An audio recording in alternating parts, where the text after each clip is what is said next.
We are not teaching only, we are changing lives. And if you share my video, you are helping changing lives too. तो चलिए अब हम to the point बात करते हैं, सीधा हम पॉइंट की बात पे आते हैं, मुद्दे की बात पे आते हैं। मुद्दा ये है कि अमीर लोग कैसे सोचते हैं और गरीब लोग कैसे सोचते हैं। तो 17 तरीकों में से पहला तरीका आपके सामने प्रेजेंट है। इस पहले तरीके में आप देख पा रहे हैं कि लिखा हुआ है साफ कि अमीर लोग मानते हैं कि मैं अपनी ज़िंदगी खुद बनाता हूँ और गरीब लोग मानते हैं कि ज़िंदगी में मेरे साथ घटनाएं होती है। ये जो है ना एक फैक्ट है भाई, इस बात को आप दिमाग में बैठा लो। ये पहली फाइल है, पहला तरीका है इंसान का कि एक अमीर इंसान क्या कैसे सोचता है और एक गरीब इंसान कैसे सोचता है। गरीब इंसान हमेशा ये सोचता है कि उसके साथ घटनाएं होती है। देखो इसमें जो लिखा है वही समझ लो। अगर आप दौलत उत्पन्न करना चाहते हैं तो ये मानना अनिवार्य है कि आप अपने जीवन में, ख़ास तौर पर अपने वित्तीय जीवन के स्टीयरिंग व्हील पे खुद ही बैठे हैं। राइट, आप स्टीयरिंग व्हील पे बैठे हैं। और अगर आप ऐसा नहीं मानते हैं तो इसका मतलब यह है कि आपका ज़िंदगी में अपनी ज़िंदगी के ऊपर बहुत ही कम नियंत्रण है या नियंत्रण ही नहीं है, और इसलिए अपनी वित्तीय सफलता पर भी आपका बहुत कम नियंत्रण है या नियंत्रण ही नहीं है ना। ये अमीरों का नज़रिया नहीं है। अमीर लोग कभी भी ये नहीं मानते कि उनके साथ ज़िंदगी जो है घटनाएँ होती है, वो ये नहीं मानते। वो ये मानते हैं जो कुछ भी होता है उनके किया धरा होता है। अमीर लोग ये मानते हैं जो कुछ भी होता है उनके साथ वो उनका किया धरा होता है, उनकी उसमें मेहनत होती है, उनके कर्मों की वजह से उनको सब कुछ मिलता है। ठीक है, अमीर लोग कर्मों में विश्वास रखते हैं, गरीब लोग भाग्य में विश्वास रखते हैं। ये सबसे बड़ा अंतर है। क्या आपने कभी गौर किया है कि आमतौर पर गरीब लोग ही लॉटरी खेलने के लिए बहुत सारा पैसा लगाते हैं? वे सचमुच मानते हैं कि उनके पास दौलत आने का एकमात्र यही तरीका है। आपने देखा होगा कि ज़्यादातर लोग क्या करते हैं, वो ये सोचते हैं, भगवान से प्रार्थना करते हैं, भगवान मुझे ढेर सारा पैसा दे दे, ये भगवान मुझे एकदम से अमीर बना दे। वो कभी भी ये नहीं कहेंगे कि भगवान मुझे अवसर दे, मैं मेहनत करूँ, मुझे सफलता मिले। वो हमेशा एकदम से अमीर बनना चाहेंगे। वो बक्से में किसी के नाम की चिट्ठी की पर्ची उठा ले, ऐसा करते हैं। उनको ऐसा लगता है कि एकदम से कोई उनके नाम की चिट्ठी उठा ले जिसकी वजह से वो अमीर बन जाए। और वे शनिवार के रात को टीवी से चिपक के रहते हैं और लॉटरी का ड्रॉ देखते रहते हैं ताकि अगर सप्ताह दौलत उन पर मेहरबान हो जाए तो उन्हें दिख जाए, है ना। क्या पता कोई लकी ड्रॉ खुल जाए और उनका भविष्य बदल जाए। इस तरीके के विचार। निश्चित रूप से हर व्यक्ति लॉटरी जीतना चाहता है। अमीर लोग भी कभी कभार मज़े के लिए लॉटरी खेल लेते हैं, लेकिन पहली बात, वे लॉटरी टिकटों के पर अपनी आधी तनख्वाह खर्च नहीं करते। दूसरी बात, लॉटरी जीतना उनका दौलत कमाने का, दौलत बनाने का उनकी मूल रणनीति नहीं है। आपको यह यकीन करना होगा कि धन और सफलता के मामले में आप ही अपनी सफलता का निर्माण करते हैं। अगर आप फिनेंशियली स्ट्रगल कर रहे हैं तो इसमें सिर्फ और सिर्फ जड़ आप खुद ही हैं। और अगर आपको परेशानी मिल रही है जीवन में तो जड़ कोई दूसरा नहीं है, आपके खुद के कर्म है, आपकी खुद की मेहनत है। ठीक है, सफलता पाना भी एक मेहनत है और असफलता भी एक तरह की मेहनत ही होती है। आप इस चीज़ को ऐसे समझिए। आप ही अपने संघर्ष का निर्माण करते हैं। ठीक है, चेतन रूप से मान लो, अवचेतन रूप से मान लो। अब अवचेतन मन का आप समझते हो, अवचेतन रूप से सबकॉन्शियसली भी आप तैयारी करते हो उस चीज़ की, और कॉन्शियसली भी।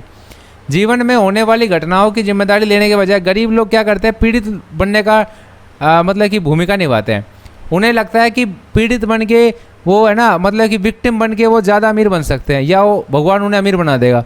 ठीक है, पीड़ित लोगों के प्रमुख विचार अक्सर क्या होता है, मैं बेचारा मैं क्या करूं, बेचारा तू भाई तू कुछ मत कर, तू बेचारा बन के रह, तो बेचारा मैं होता है। इसलिए इरादे के नियम के कारण पीड़ित लोगों को यही मिलता है, क्या, वे बेचारे ही बने रहते हैं। तो क्योंकि जिस चीज़ पे आप ध्यान देते हो वो चीज़ आपके जीवन में बढ़ती है। ठीक वैसा ही इसमें भी होता है कि जब लोग बेचारा बनने को अपना बिजनेस बना लेते हैं तो वो बेचारे ही बन पाते हैं। अब बेचारा बनने से उनको क्या फ़ायदा होता है, क्या वो अमीर बन पाते हैं इससे?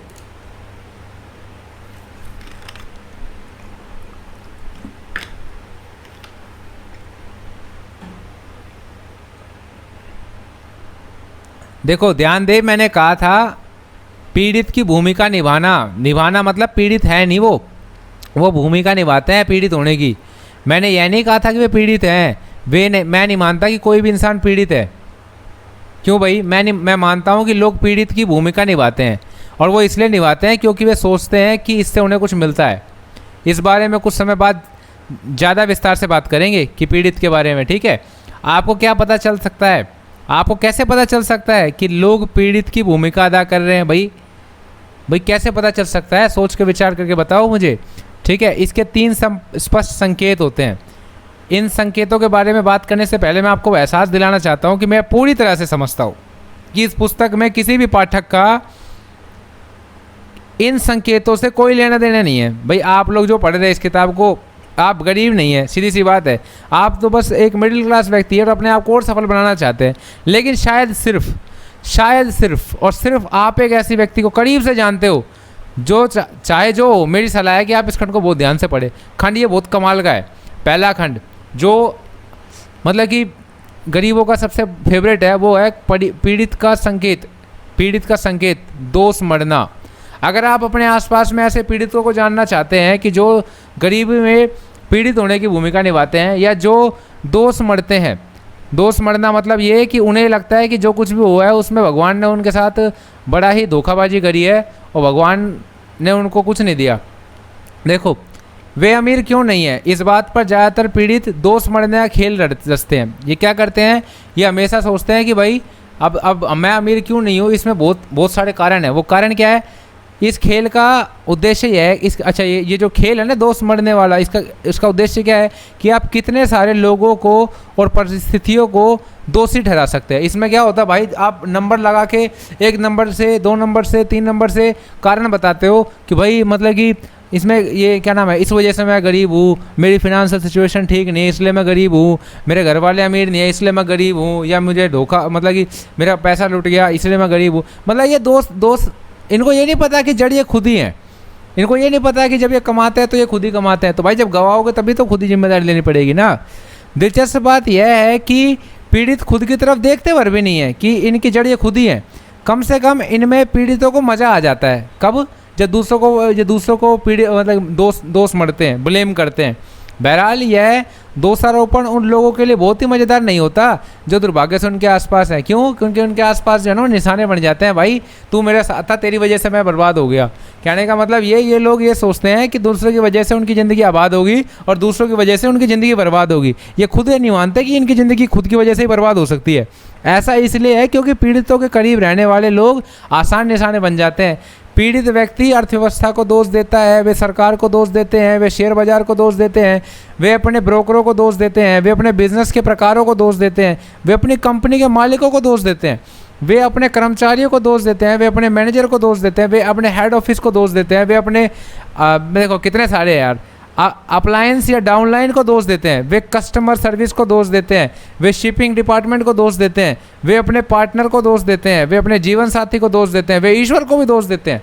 वे जाहिर है हमेशा अपने माता पिता को भी दोष देते रहते हैं। हमेशा कोई ना कोई दूसरा व्यक्ति या परिस्थिति होती है जिसे वो दोषी ठहराते हैं, और समस्या उनके अलावा किसी और चीज़ में, किसी भी चीज़ में और व्यक्ति में हो सकती है। मतलब कि उन्हें लगता है कि भाई समस्या जो है ना उनमें नहीं है और किन में है, वो मतलब कि उनके आसपास की चीज़ों में है। वो हमेशा ये सोचते हैं, उन्हें ये नहीं पता कि समस्या उनके अंदर ही है। दूसरा पीड़ितों का संकेत क्या है भाई, देखो मैंने बताया था ना कि पीड़ितों का संकेत क्यों बता रहा हूँ मैं इसलिए बता रहा हूँ क्योंकि अमीर लोग ये मानते हैं कि अपनी ज़िंदगी खुद बनाते हैं और गरीब लोग ये मानते हैं कि ज़िंदगी में उनके साथ घटनाएं होती है, और घटनाएं होती है कैसे मानते हैं, पीड़ित बनाते हैं अपने आप को। क्या मानते हैं? पीड़ित मानते हैं। अब दूसरों को ब्लेम कर लिया, अब भाई दूसरी बारी क्या है, खुद को सही ठहराना। अब ये खुद को सही ठहराने के गेम में पार्टिसिपेट करते हैं। अगर पीड़ित किसी दूसरे पर दोष नहीं मंड रहे हैं तो अक्सर आप पाएंगे कि वे अपनी स्थिति में खुद को सही ठहरा रहे होते हैं, तर्क दे रहे होते हैं, इस तरह की बात कह रहे होते हैं, पैसा सचमुच महत्वपूर्ण नहीं है। अब मैं आपसे एक सवाल पूछता हूँ भाई, देखो अगर आप कहते हैं कि आपके पति, आपकी पत्नी, आपके बॉयफ्रेंड, आपकी गर्लफ्रेंड, आपके पार्टनर या आपके दोस्त महत्वपूर्ण नहीं है, तो क्या इनमें से कोई भी आपके पास ज़्यादा समय तक रहेगा? मुझे ऐसा नहीं लगता, इसलिए पैसा भी आपके पास नहीं रहता। मेरे सेमिनार में कुछ प्रतिभागी हमेशा मुझसे कहते हैं कि आप जानते हैं हर पैसा सचमुच इतना महत्वपूर्ण नहीं है। मैं सीधे उनकी आंखों में देखकर कहता हूँ आप कड़के हैं, ठीक है ना। वे आमतौर पर अपने पैरों की तरफ देखने लगते हैं और खीसे निपोड़कर इस तरह जवाब देते, देखिए इस वक्त मेरे सामने कुछ आर्थिक कठिनाइयाँ हैं इसलिए मैं बीच में ही उनकी बात काट देता हूँ। नहीं, ये ऐसा नहीं है, आर्थिक कठिनाइयाँ नहीं है, ये इस वक्त की बात नहीं है, ये हमेशा की बात है। आप हमेशा कड़के रहते हैं या इसके करीब रहते हैं, सही बात है नहीं। अब इस बिंदु पे वो आमतौर पर सहमति से सिर हिला देते हैं और वापस अपनी सीट पे बैठ जाते हैं। अब वे सुनने और सीखने के लिए तैयार हैं, ठीक है, क्योंकि उन्हें आखिरकार यह एहसास हो गया कि भाई एहसास होगा कि इस धारणा का इस धारणा या विश्वास का उनके जीवन पर कितना विनाशक प्रभाव पड़ा है। इस धारणा की वजह से, सोच की वजह से वो गरीब रहे, राइट। जाहिर है वे कड़के हैं, जाहिर है वे कड़के हैं। अगर आप मोटरसाइकिल को महत्वपूर्ण नहीं मानते तो क्या आपके पास मोटरसाइकिल होगी? नहीं होगी। क्या अगर आप पालतू तोते को महत्वपूर्ण नहीं मानते तो क्या आपके पास पालतू तोता होगा? जाहिर है नहीं होगा। इसी तरह अगर आप पैसे को महत्वपूर्ण नहीं मानते तो आपके पास पैसा भी नहीं होगा। आप इस ज्ञान को अपने दोस्तों को बताकर हैरान भी कर सकते हैं। कैसे? कल्पना कीजिए कि आप अपने दोस्तों से बातचीत कर रहे हैं और वह आपसे कहे पैसा महत्वपूर्ण नहीं है। आप अपने माथे पर सर रखकर, मतलब माथे पर हाथ रखकर के ऊपर देखते हैं और कहते हैं आपको जैसे आसमान से संदेशा मिल गया। क्या मिल गया? फिर आप कहते हैं तुम कड़के हो। इस पर आपका दोस्त सदमे में बेशक पूछ सकता है तुम्हें कैसे पता? फिर आप अपनी हथेली फैलाकर जवाब देते हैं तुम और क्या जानना चाहते हो? परामर्श शुल्क है $50। तो देखिए भाई, इस तरीके के आप परामर्श भी दे सकते हो। ठीक है, मैं इसे साफ साफ अंदाज में बता रहा हूँ। जो भी कहता है कि पैसा महत्वपूर्ण नहीं है उसके पास पैसा होता ही नहीं है, ये सच बात है। अमीर लोग पैसे के महत्व को और समाज में इसके स्थान को अच्छी तरह समझते हैं। दूसरी तरफ गरीब लोग अपनी वित्तीय स्थिति, वित्तीय अकुशलता को तार्किक साबित करने में तरह तरह की अतार्किक तुलना करते रहते हैं। बस ये बताते रहते हैं कि हम गरीब इसलिए हैं और ये लॉजिकल है। ठीक है, वे बहस करते हैं देखिए पैसा प्रेम जितना महत्वपूर्ण नहीं है। अब यह तुलना मूर्खतापूर्ण है या नहीं? सिंपल सी बात है। ज़्यादा महत्वपूर्ण क्या है, आपका हाथ या आपका पैर? शायद दोनों ही महत्वपूर्ण है।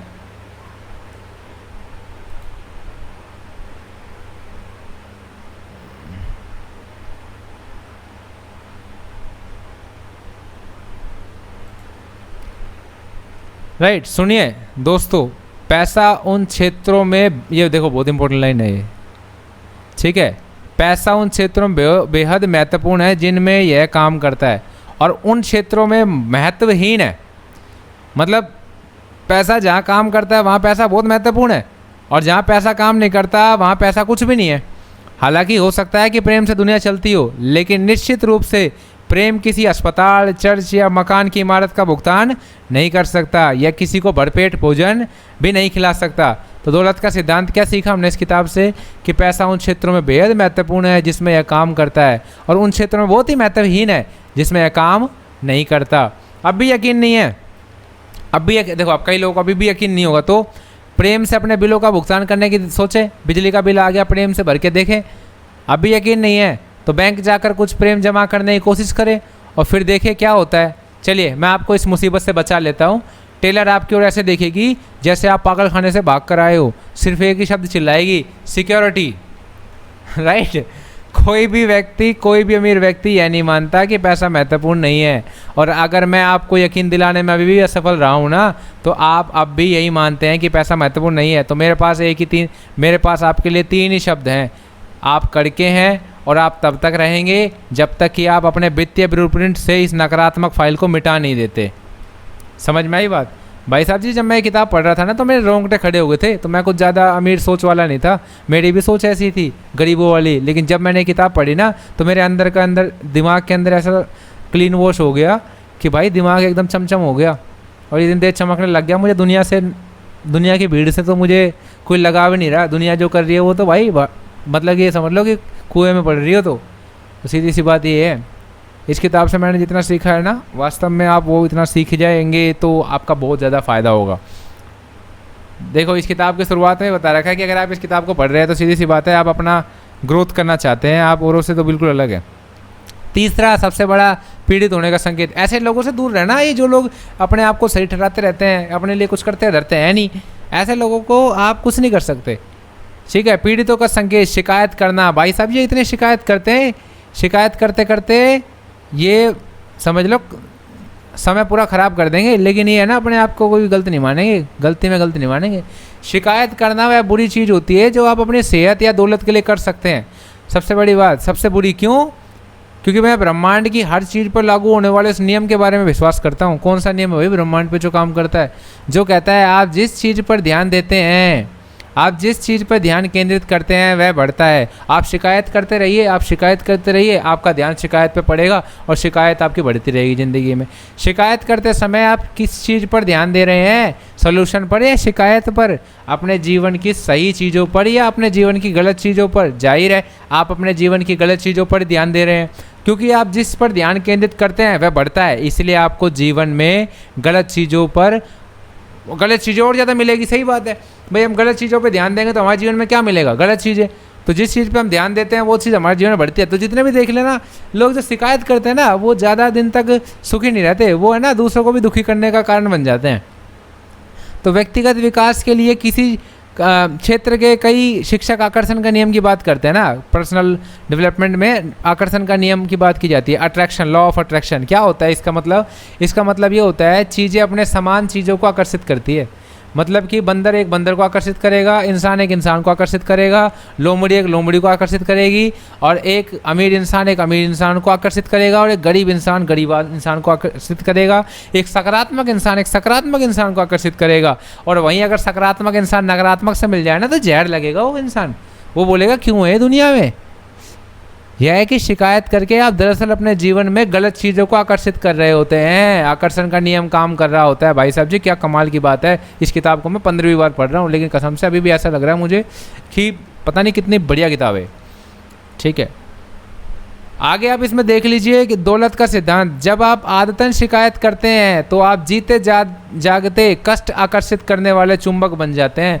आप जो है नेगेटिविटी को आकर्षित करने लगते हैं और जब आपके साथ बुरी चीज़ें होने लगती है। तो कभी भी अपने जीवन में बुराई मत करो। बुराई करते समय ये समझ लो कि आप अपना गला काट रहे हो, तो भाई बुराई बिल्कुल भी मत करो।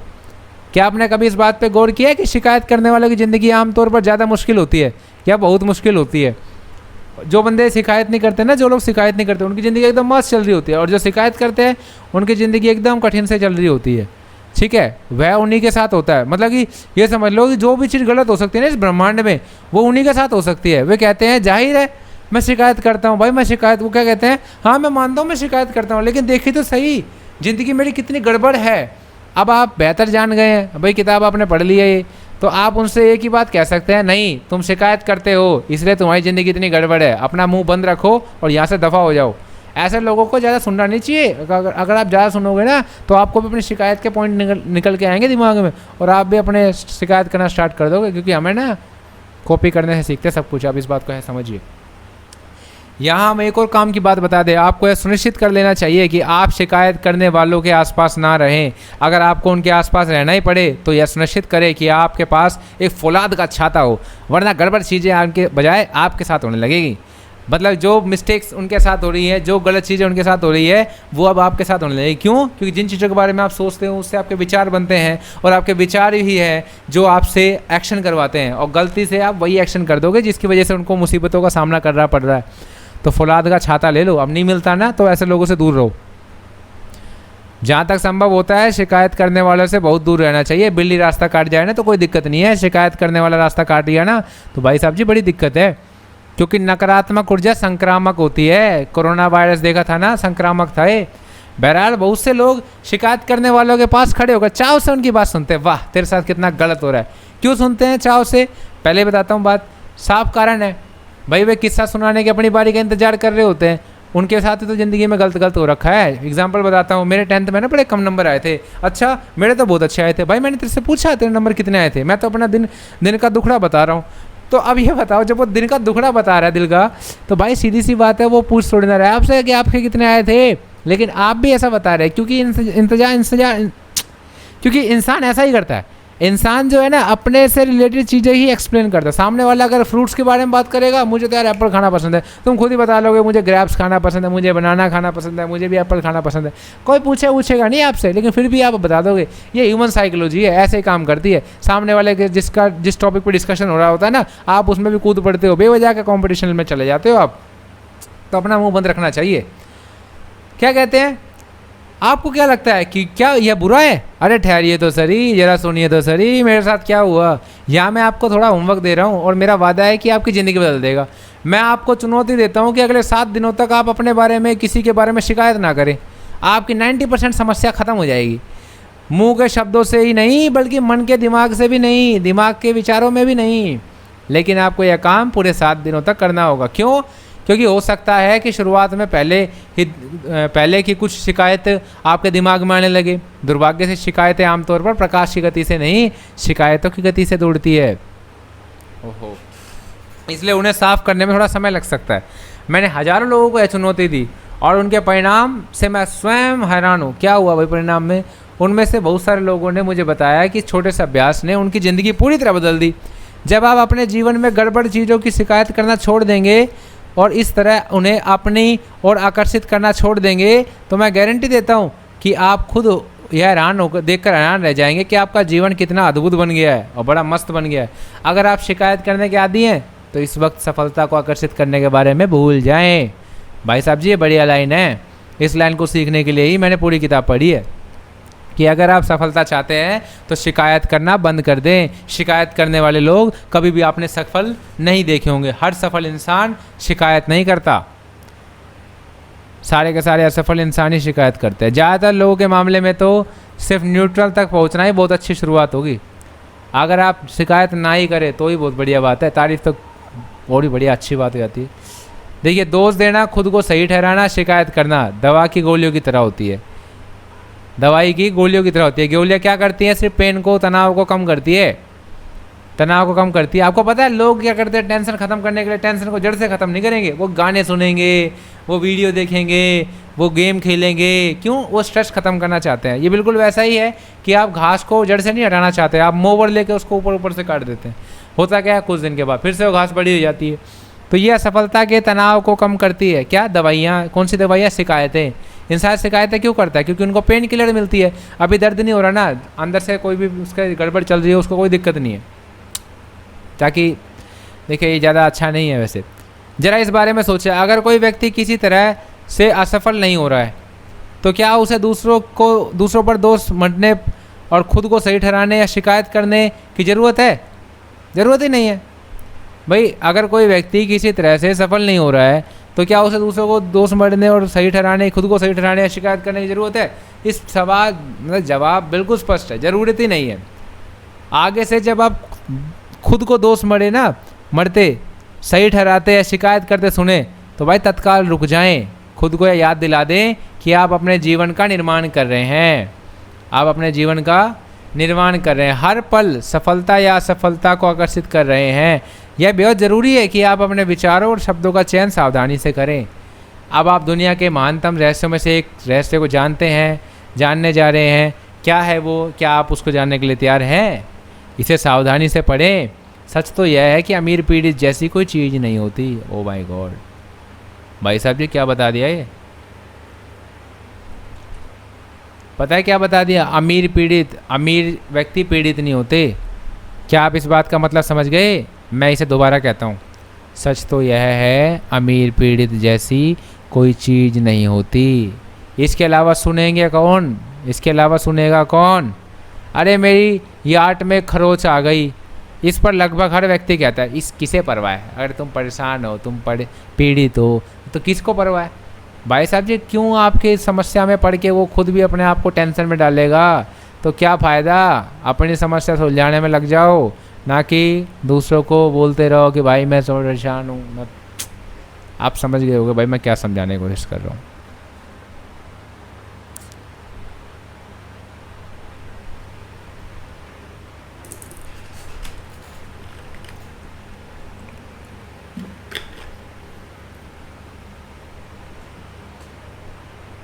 अब पॉइंट ये है भाई कि पीड़ित होने के फ़ायदे क्या हैं? निश्चित रूप से इसके अपने लाभ होते हैं।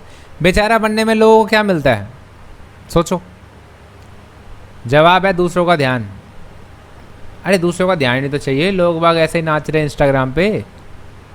क्यों नाच रहे हैं? उन्हें पता नहीं है बेइज्जती इज्जत क्या होती है, लेकिन ध्यान चाहिए उन्हें। ध्यान के भूखे हैं। क्या ध्यान इतना महत्वपूर्ण है? शर्त लगा ले है।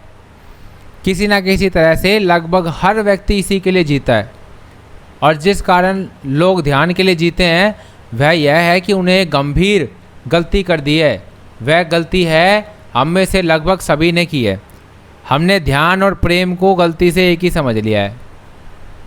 मेरा यकीन करे, सचमुच खुश और सफल बनना लगभग असंभव है। सचमुच खुश और सफल बनना लगभग असंभव है। अगर आप लगातार दूसरों का ध्यान पाने के लिए इच्छा रखते हैं ना, क्योंकि आप ध्यान चाहते हैं, तो आप दूसरों की दया पर हैं। आमतौर पर अंत में आप लोगों को खुश करने वाले बन गए जाते हैं। अगर आप सिर्फ दो लोगों के ध्यान के लिए काम करते हैं और उनसे प्रशंसा की भीख मांगते हैं कि लोग आपकी तारीफ़ करें, ध्यान चाहना एक समस्या भी है, यह भी एक समस्या है, क्योंकि इसे पाने के लिए लोग मूर्खतापूर्ण हरकतें करने की प्रवृत्ति होती है। देखते नहीं लोग कैसे करते हैं, इंस्टाग्राम पे, सोशल मीडिया पे कुछ भी करने लग जाते हैं, ऐसे ऐसे पागल बन जाते हैं। कई कारणों से ध्यान और प्रेम को अलग अलग करना बहुत ज़रूरी है। पहली बात, आप ज़्यादा सफल बन जाएंगे। दूसरी बात, आप ज़्यादा सुखी हो जाएंगे। और तीसरी बात, आप अपने जीवन में सच्चा प्रेम पा सकते हैं। अधिकांश मामलों में जब लोग प्रेम और ध्यान को एक मान लेते हैं तो वे सच्चे आध्यात्मिक अर्थ में एक दूसरे से प्रेम नहीं करते हैं, वे अपने अहम की रोशनी में एक दूसरे से प्रेम करते हैं। जैसे तुम मेरे लिए जो करते हो उसके लिए मैं तुमसे प्रेम करता हूँ। इसलिए संबंध दरअसल सामने वाले या दोनों के बारे में नहीं बल्कि व्यक्ति के बारे में होता है। राइट। प्रेम और ध्यान को अलग अलग करने पर आप सामने वाले व्यक्ति से बिना शर्त का प्रेम कर सकते हैं। जब आप ये समझ जाए कि ध्यान और प्रेम अलग है, तब आपका पैमाना यह नहीं होगा कि वह आपके लिए क्या करता है। जैसा मैंने कहा, अमीर पीड़ित जैसी कोई चीज़ नहीं होती, इसलिए पीड़ित बन के रहने के लिए ध्यान चाहने वालों को यह सुनिश्चित करना होता है कि वे कभी अमीर ना बन पाएँ। जितने भी लोग ध्यान के लिए मेहनत कर रहे हैं वो कभी अमीर नहीं बन सकते, क्योंकि भाई ध्यान पाने के लिए वो सारा खर्चा करना पड़ जाता है। फिर वो गरीब ही रहते हैं, बाहर से दिखते हैं अमीर, अंदर से होते हैं गरीब। यह फैसला करने का समय है, आप पीड़ित बन सकते हैं या आप अमीर बन सकते हैं, लेकिन आप एक साथ दोनों नहीं बन सकते। कान खोलकर सुन लीजिए, हर बार, और मेरा मतलब है हर बार, जब आप दोष देते हैं ना और खुद को सही ठहराते हैं या शिकायत करते हैं तो आप अपना वित्तीय गला काट रहे होते हैं। निश्चित रूप से यहाँ पर दयालु, ज़्यादा दयालु, नम्र शब्दों का प्रयोग करना अच्छा होता है, लेकिन उसे छोड़िए। फिलहाल मेरी दिलचस्पी दयालु और नम्र बनने में नहीं है, मेरी दिलचस्पी तो आपको यह दिखाने में है कि आप अपने साथ क्या कर रहे हैं। बाद में जब आप अमीर बन जाएंगे तब हम ज़्यादा दयालु और नम्र हो सकते हैं। बिल्कुल सही बात है भाई, आप जब सफल हो जाओगे तो ज़्यादा आप दयालु बन सकते हैं, नम्र बन सकते हैं। गरीबी में कैसे बनेंगे?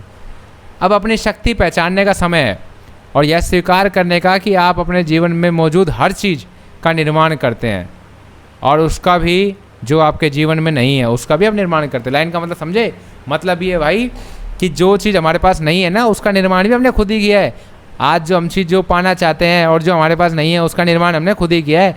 यह जान ले कि आप अपनी दौलत, अपनी कंगाली और दोनों के बीच के स्तर का निर्माण करते हैं। तीनों का निर्माण हम खुद ही करते हैं। भाई इसमें बहुत ही सख्त लैंग्वेज लिखी गई है, दिल पे लग रही है तो लगनी चाहिए, क्योंकि मेरा मेन मोटिव भी यही है कि आपको समझाना कि भाई साहब जी ये जो चीज़ पढ़ रहे हो ना ये ऐसी वैसी चीज़ नहीं है, बहुत कमाल की चीज़ है। अपनी वित्तीय सफलता के स्तर का निर्माण मैं खुद करता हूँ। अपना सिर छूकर कहें कि मेरे पास मिलियनर मस्तिष्क है। आई होप सो आपको ये समझ में आया होगा इस वीडियो में मैंने जो कुछ ही बताया। और इसमें मिलियनर मस्तिष्क के बारे में एक और कमाल की चीज़ अब पढ़ने को मिलेगी आपको। वो क्या है? मिलियनर मस्तिष्क की गतिविधियाँ। एक मिलियनर माइंड क्या करता है? देखो, जब भी आप देखें कि आप दोस्त बन रहे हैं, दूसरों को सही ठहरा रहे हैं, शिकायत कर रहे हैं, तो हर बार अपनी तर्जनी उंगली अपने गले पर फेरे ताकि आपको तत्काल याद आ जाए कि आप अपना वित्तीय गला काट रहे हैं। एक बार फिर, हालांकि खुद के गले पर उंगली फेरना थोड़ा अजीब लग सकता है, लेकिन यह दोष देकर, खुद को सही ठहरा कर या शिकायत करके अपना बुरा करने से ज़्यादा अजीब नहीं है। और अंततः यह प्रक्रिया इन विनाशकारी आदतों को ख़त्म कर देगी। ठीक है? और एक डीब्रीफ करे, हर रात को सोने से पहले एक चीज़ लिख ले जो अच्छी तरह हुई और ऐसी चीज़ को लिखे जो अच्छी तरह नहीं हुई। फिर नीचे दिए गए सवालों का जवाब लिखें। मैंने किस तरह इसमें से प्रत्येक परिस्थिति का निर्माण किया। अगर दूसरा लोग शामिल हो तो खुद से पूछे, इनमें से प्रत्येक स्थिति का निर्माण करने में मेरी भूमिका क्या थी? राइट? मैंने क्या किया जिसकी वजह से मुझे नुकसान हुआ? मैंने क्या किया जिससे मुझे इसका फ़ायदा हुआ? यह अभ्यास आपको जीवन के प्रति जवाबदेह बनाएगा और उन रणनीतियों के बारे में जागरूक बनाएगा जो आपके लिए काम कर रही है या आपके लिए काम नहीं कर रही है। ठीक है? तो मिलियनर्स माइंड की सेकंड बुक के बारे में अभी हम नेक्स्ट वीडियो में जानेंगे। अभी के लिए इतना काफ़ी है। आई होप सो आपका दिमाग एकदम रोशन हो गया होगा इस रोशन क्लास को देखकर। तो अभी के लिए इतना ही। We will see you in the next video. Till then, bye bye, have a good day. जय हिंद, वंदे मातरम, जय भारत, भारत माता की जय।